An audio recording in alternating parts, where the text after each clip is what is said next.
voltunk képesek. Idén nyertünk már 3 meccset zsinórban, viszont akkor közben volt egy Arsenal elleni 2-0-ás siker. Na most ismét sikerült 3 meccset nyerni, és a másik nagyon fontos dolog, hogy elkezdtünk gólokat lőni. Mert az első felében a szezonnak nagyon sok meccsünk nézett ki úgy, hogy kaptunk gyorsan egy gólt, nem tudtunk rá rendesen reagálni, majd kialakítottunk egy csomó helyzetet, amit mindet kihagytuk, ezért kikaptunk. És most talán úgy tűnik, hogy megtaláltuk a góllövő cipőnket. Hát most ezen a 3 meccsen ugye rúgtunk 3 gólt a Freiburgnak, rúgtunk 4-et a Mainznak, és most megint 3-at a Stuttgartnak. És így azt a problémát is át tudjuk hidalni, hogy sok gólt kapunk, mert azt azért nem mehetünk el szó nélkül mellett, hogy nagyon sok gólt kap a Dortmund, de így, hogy 3-4 gólt lövünk meccsenként, annyira már nem számít, hogy 1-2-t bekapunk. Tehát mondhatjuk azt, hogy jaj, hát majd a védelmet később hozom szóba, de mondjuk azt, hogy jó a Juventus védelem, tehát egy olyan harcot fogunk látni tulajdonképpen, hogy egy nagyon jó védelem, egy most már sajnos formában lendült csatás során, és egyébként azt kell, hogy mondjam, hogy minden Juventus drukker, engem is beleértve, szerintem mindenki nevében beszélhetek, eltökélt a legjobban, hogy bukdácsol ez a Dortmund, amire eljön a BL meccs, itt formában lendül. Szerintem ettől nagyon sok csapat tartott egyébként, hogy majd pont akkor fog, mert azért azt valljuk be, hogy ebben a csapatban több van, mint egy kieső hely, sőt több van, mint egy 10. hely. Mert ez a keret, ez nem erre hivatott. Mindenki tudja szerint. És mondjuk ehhez a 3 győzelemhez azt hozzá kell tennünk, hogy a Stuttgarttal játszottunk, akik tök utolsók a bajnokságban, a Freiburggal játszottunk, akik szintén kieső helyen vannak, illetve játszottunk a Mainzzal, akik miután kikaptak tőlünk, menesztették az edzőjüket, mert nem nyertek meg, mit tudom én, 13 meccses zsinórban. Tehát azért ez egy kicsit árnyalja a képet. Én ezért mondtam neked előtte is, hogy ez a következő hét, ez egy nagyon meghatározó lesz a Dortmundnak a fejlődésében, előrelépésében, az idei szezonjában, mert ugye elutazunk Torinóba, aztán hétvégén fogadjuk a Gelsenkircheni oroszlánokat, a Schalkét, majd jön egy nagyon fontos német kupa meccs, aminek Németországban egy nagyon nagy a presztízse, és bár a Dinamo Dresdennel játszunk, akiknél papíron erősebbek vagyunk, német kupában nem szabad leírni senkit, tehát, a kupákban.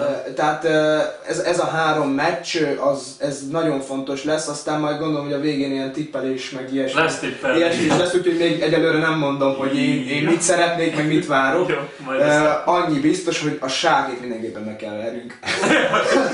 Köszönöm, ez nagyon diplomatikus lett. Nem hagyták így oldalt? Nem tudom. Mert itt szerintem kicsit keveset beszéltünk róla. Az volt. Az is volt. Jó, akkor szerintem nem. Jó, akkor menjünk át az idei bajnokok ligája statisztikákra. Egy sort mindenképpen kiemeltem, ami nagyon fontos, vagy furcsa, vagy érdekes, hogy a Juventus 13 darab sárgalapot gyűjtött be a BL meccsén. Ezzel szemben a Dortmund csak 3-at. Tehát ugye néztük azt, hogy Lichtsteiner, Morata és Paul Pogba, akik veszélyeztetve vannak sárgalap miatt. Tehát nekik nagyon oda kell figyelni arra, hogy az első meccsen ne kapjanak sárgalapot. Tehát ez a 13 sárgalap ebből a szempontból nagyon rosszul jött a Juventusnak. Igen. Ez igaz, de ez tulajdonképpen mutathatja is azt, hogy micsoda védelemmel fogtok ti szembenézni.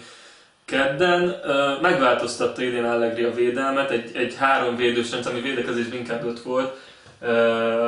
És Lichtsteiner nagyjából inkább védekezésben jó, mint támadásban, tehát ez így egy elég komoly védelem volt úgy is. Most átálltunk 4 védős rendszerbe, amiben az én véleményem, hogy Cáceres jobb, mint Lichtsteiner, és a másik oldalon pedig Evra, valószínűleg ő fog rohamozni. Ha a mi Grosskreuzunk, ő jött le a tribűnről, igen, ő mondta, szóval a mi Grosskreuzunk Padoin részt nem vesz a támadások segítésében, védekezésben a bal oldalon, de valószínűleg inkább Evra lesz. Tehát egy ilyesmi védelemmel fogtuk szembenézni, hogy szerintem Cáceres, Bonucci, Chiellini és Evra, ami nemzetközi szinten, világszinten szerintem top 10-es védelem minimum. Most itt meg is szakítanak, mert a másik nagyon érdekes statisztika az a blokkolt lövések, ami 22 a Juventus, de csak 10 a Dortmundnál. Tehát ez mindenképpen ezt támasztja, hogy ez egy kemény védelem. Kemény védelem, azzal fogtok szembenézni. Igen, hát mondom neked, a védelemmel nem is hiszem, hogy baj lesz, bár Bonucci a fontos mérkőzéseken sajnos elég sokat hibázik, de azt hiszem, hogy lassan ő megérik. Eleve elmondható az olasz játékosokról, de a védőkről pláne. Barzai kapcsán ugye beszéltünk, aki szintén Németországban játszott a Wolfsburgban, és 300 000 euróért vette meg a Juventus, és olyan védő lett, hogy egy fal. Egyébként is tudtuk róla, hogy jó, de tehát Németországban szerintem az nem volt egy új díny, amikor eladták, de nagyon olcsón szereztünk egy nagyon védőt, ő sajnos még most lábadozik, úgyhogy nem fog játszani. De eleve elmondható az olasz játékosokról, főleg a védőkről, hogy 30 éves kor fölött lesznek igazán jó. Cannavaro kapcsán is mondhatjuk, hogy ő is 30 plusz évesen nyert bőven aranylabdát. Tehát Bonucci még csak 27-28 éves, azt hiszem, és ő most kezd megérni agyilag arra a szintre, hogy bírja ezeket a nagy meccseket. Remélem, hogy nem fog hibázni, ő az egyik legbiztosabb pontunk idén, de ez igen, ez feltűnő, hogy mi nagyon sok lövést blokkolunk, ez egyébként az olasz bajnokságban is igaz. Amit nem szabad a BL-el összekeverni, se nektek, se nekünk. Igen, teljesen más kávé. Igen, úgyhogy tényleg egy nagyon jó csatársor fog szembenézni egy nagyon jó védelemmel.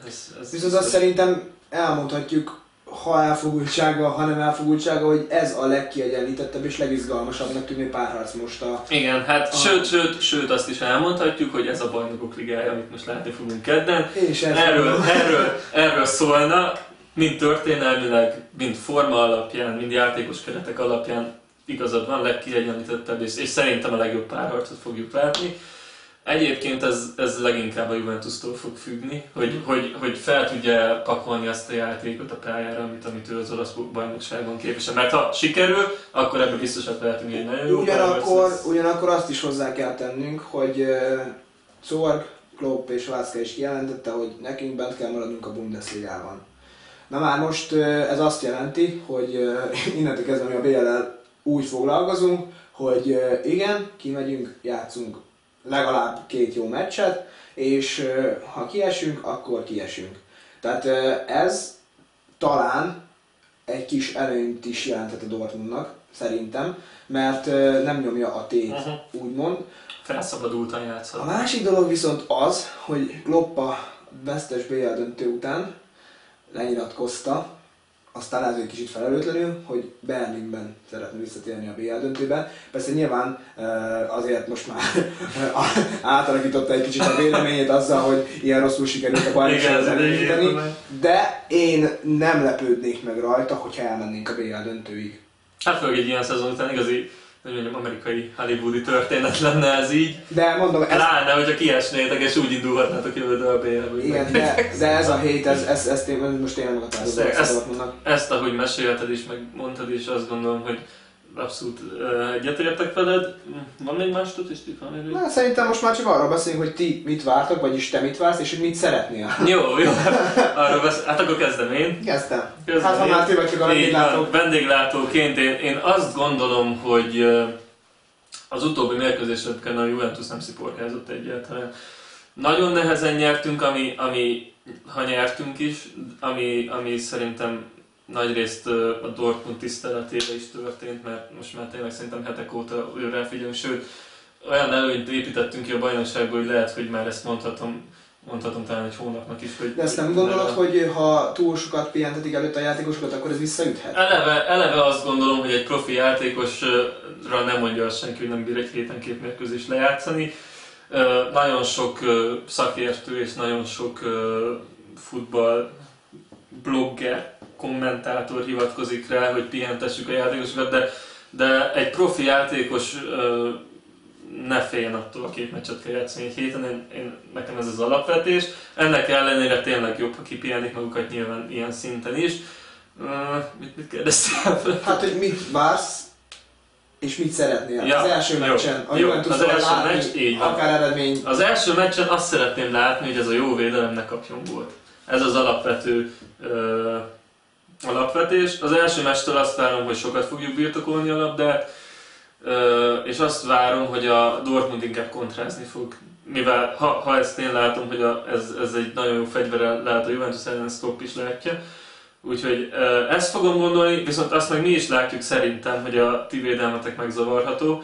Ez így van. És a Juventus elég jól játsza azt, hogy megszállja a területeket, akár kapus kirúgásoknál, akár visszatámadások szintjén. Tehát azt ne várt, hogy hátul fog passzolgatni a dortmundi védelem és építi szépen a támadásokat. Nem is szeretném ezt látni. Az idei szezonból kívül nem szeretném ezt látni. Tőlünk viszont ezt fogod szerintem nagyon sokszor. A Juventus van itt ilyen labdabirtoklási arány, mondjuk nem tűnik olyan soknak egyébként. Labdabirtoklás a Juventus átlagban 62%-ban, az sok. Tehát ezt valószínűsíteni, hogy sokat fogjuk birtokolni, és ha zavarba hozható a dortmundi védelem, szerintem zavarba is fog jönni. Úgyhogy nekem az a vágyam, én egy ilyen 2-0-át vágyok valahogy itt ezt gondoltam a beszélgetés előtt is, nem tudom mennyi realitása van, erre várok, azt mindenképpen elvárom, hogy csapat ne kapjon gólt, mert a gól